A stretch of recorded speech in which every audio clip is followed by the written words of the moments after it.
Cuttack railway station నిత్యం వచ్చేపోయే రైళ్లతో ప్రయాణికులతో ఎంతో సందడిగా ఉంటుంది. ఆ జనాల్లో ఒకడు లాల్ సింగ్, ఒక అంకితభావం కలిగిన ట్రైన్ డ్రైవర్. అతని జీవితం రెండు మార్గాల్లో నడుస్తుంటుంది. అతని డ్యూటీ, అతని భక్తి. వికాస్ అంటాడు, అరే లాల్, మళ్ళా నీ పూజా ధ్యానం మొదలైందా? అప్పుడప్పుడు నువ్వు ఈ ప్రపంచంలో కంటే భగవంతుడి ధ్యానంలోనే ఎక్కువగా ఉంటావేమో అనిపిస్తుంది. వికాస్, ఆ భగవంతుడే నా శక్తి. ఆయన కృప వల్లనే అంతా సాధ్యం. లాల్ సింగ్ ఒక సాధారణ ట్రైన్ డ్రైవర్ కాదు, ఒక అంకితభావం కలిగిన ట్రైన్ డ్రైవర్. అతడు భగవాన్ శంకరుణ్ణి ఎంత శ్రద్ధగా పూజిస్తాడో అతని డ్యూటీని కూడా అంతే శ్రద్ధగా చేస్తాడు.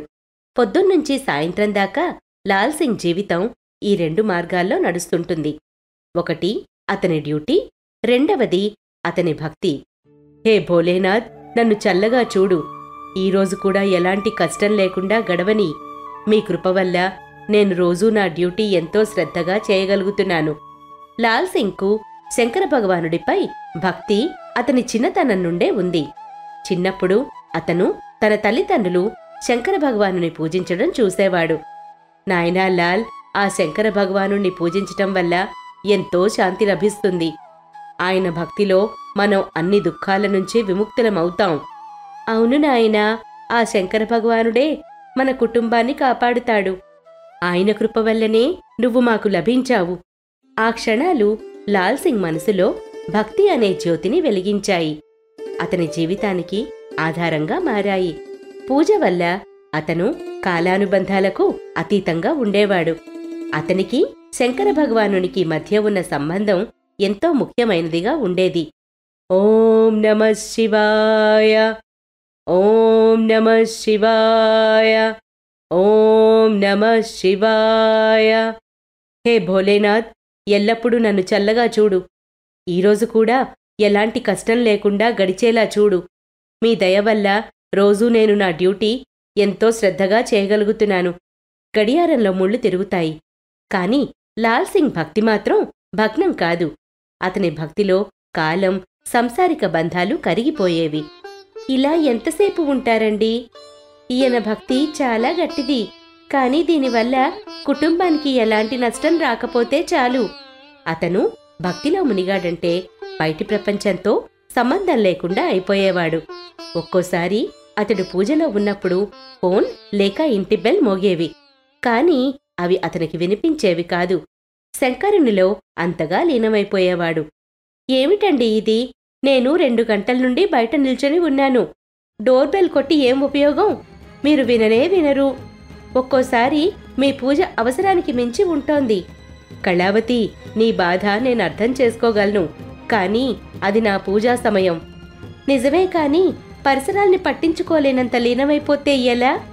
నా ఇంటి ముందే నేనిలా నిల్చోవడం ఏమన్నా బావుందా?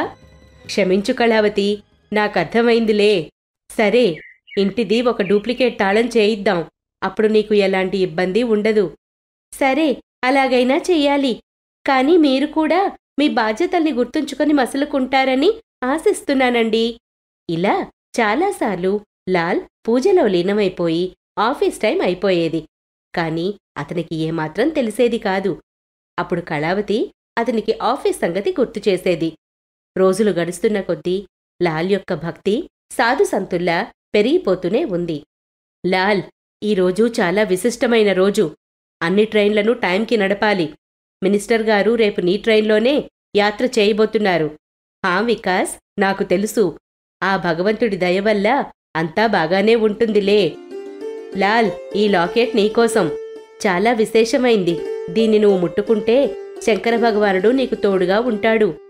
మరుసటి రోజు లాల్ సింగ్ భార్య కళావతి ఏదో పని మీద బయటకు వెళుతుంది.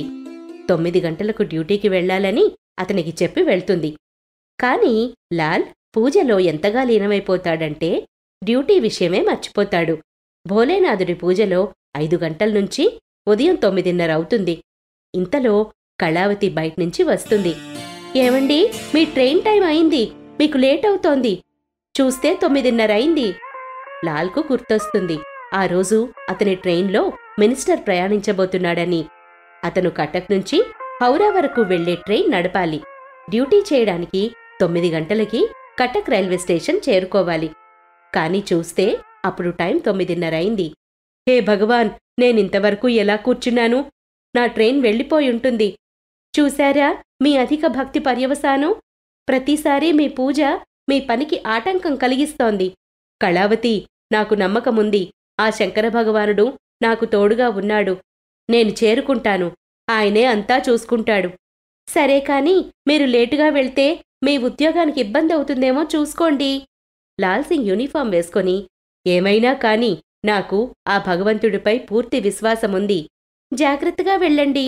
మీరు జాగ్రత్త. ట్రైన్ డ్రైవర్ లాల్సింగ్ ఈరోజు ఎంతో వ్యాకులతతో ఉంటాడు. అతను వెంటనే కటక్ రైల్వే స్టేషన్కు బయలుదేరతాడు. దారిలో రోజులాగానే ట్రాఫిక్ ఉంటుంది. లాల్సింగ్ స్పీడుగా బైక్ నడిపించి కటక్ స్టేషన్ చేరుకుంటాడు.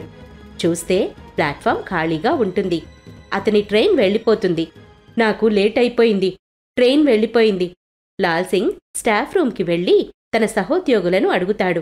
నా ట్రైనేది? ముందే వెళ్ళిపోయిందా? తోటి డ్రైవర్ ఇలా అంటాడు. అరే లాల్సింగ్, ఇక్కడున్నావేంటి? హౌరాకి ఆల్రెడీ ట్రైన్ తీసుకుని బయలుదేరావు కదా? ఇదెలా సాధ్యం? నేను పూజలో ఉన్నానే అని మనసులో అనుకుంటాడు. ఈ పరిస్థితికి ఆశ్చర్యపోతాడు. విస్మయంలో మునిగిపోతాడు. ఈ ఘటన అతనికి ఏమాత్రం అర్థం కాకుండా ఉంటుంది. లాల్సింగ్ ఇంకా విస్మయంలోనే ఉండి స్టేషన్ మాస్టర్ క్యాబిన్ వైపు వెళ్తాడు. అందరూ స్టేషన్లో బిజీగా ఉంటే లాల్సింగ్ తన ఆలోచనల్లో మునిగి ఉంటాడు. ఈ పరిస్థితిని అర్థం చేసుకోవడానికి ప్రయత్నిస్తూ లాల్సింగ్ స్టేషన్ మాస్టర్ వద్దకు వెళతాడు. సార్, నేను లాల్సింగ్. నా ట్రైన్ ముందే వెళ్ళిపోయింది. కానీ నేను మాత్రం ఇప్పుడే చేరుకున్నాను. ఏం జరుగుతోంది? అర్థం కావడం లేదే. లాల్సింగ్, నువ్వింతకు ముందే ట్రైన్ తీసుకొని హౌరాకు బయలుదేరావు కదా? సార్, అది అసంభవం. నేను ఇప్పుడే ఇక్కడికి వచ్చాను. చిత్రంగా ఉందే. ఇక్కడ రికార్డుల్లో కూడా నువ్వు నడిపే ట్రైన్ వివరాలున్నాయి. ఇది ఆ శంకర భగవానుని కృప. ఇది నా భక్తి విశ్వాసాల ఫలితం. ఆ క్షణాన లాల్సింగ్కు ఒక అలౌకికమైన నమ్మకం వస్తుంది. అతని భక్తి విశ్వాసాలకు బదులుగా ఆ శంకర భగవానుడు ఇలా అతన్ని రక్షించాడు అనుకుంటాడు. ఇలాంటి చమత్కారం కేవలం నిజమైన భక్తి విశ్వాసాలతోనే సాధ్యం. తాను పూజలో ఉన్నప్పుడు ఆ శంకర భగవానుడే ట్రైన్ తీసుకొని హౌరా వెళ్లాడని అర్థం చేసుకుంటాడు. అందరికీ ఈ విషయం చెప్తే ఎవ్వరూ నమ్మరు. కాని అందరూ దాని గురించి ఆలోచిస్తారు. ఎవరో లాల్సింగ్ స్థానంలో ట్రైన్ తీసుకొని వెళ్లారని ఆలోచిస్తారు. లాల్సింగ్ కళ్లలో భావుకత, కృతజ్ఞతాభావం మెరుస్తుంది. పదే పదే భగవాన్ శంకరునికి తన స్థానంలో ఉద్యోగం చేయాల్సొచ్చింది అనే విషయం ఆలోచించి కళ్ల నీళ్లొస్తాయి. అదే తన సర్వం ఆ పరమేశ్వరునికి సమర్పించే సమయమని లాల్సింగ్ నిర్ణయించుకుంటాడు. నా నిజమైన డ్యూటీ, నా సేవ ఆయనపైనే ఉండాలి. ఆ భోలేనాథుడు నా కోసం నా డ్యూటీ చేశాడు. ఇప్పుడు నా జీవితాంతం ఆయనను పూజించాలి. ఒక అద్భుతానుభవం తన జీవిత గమనాన్ని మార్చుకునేందుకు ప్రేరణనిచ్చింది. లాల్సింగ్ కళావతికి ఫోన్ చేస్తాడు. కళావతి, నేనొక నిర్ణయం తీసుకున్నాను. నేను రైల్వే ఉద్యోగం వదిలేస్తున్నాను. ఇకపై నా జీవితం ఆ శంకర భగవానుడి సేవలో గడుపుతాను. వెంటనే తన డ్రైవర్ ఉద్యోగం వదిలేస్తాడు. ఆ నిర్ణయం లాల్సింగ్ జీవితానికి ఒక కొత్త దిశను ఇస్తుంది. అలా లాల్సింగ్ కథ ఒక కొత్త మలుపు తిరుగుతుంది. ఒక కొత్త ప్రయాణం తననే కాకుండా తన చుట్టుపక్కల వారిని కూడా ప్రేరేపిస్తుంది. భక్తి మార్గం జీవిత దిశాదశలను మారుస్తుంది అని ఈ కథ ద్వారా మనం తెలుసుకోవచ్చు.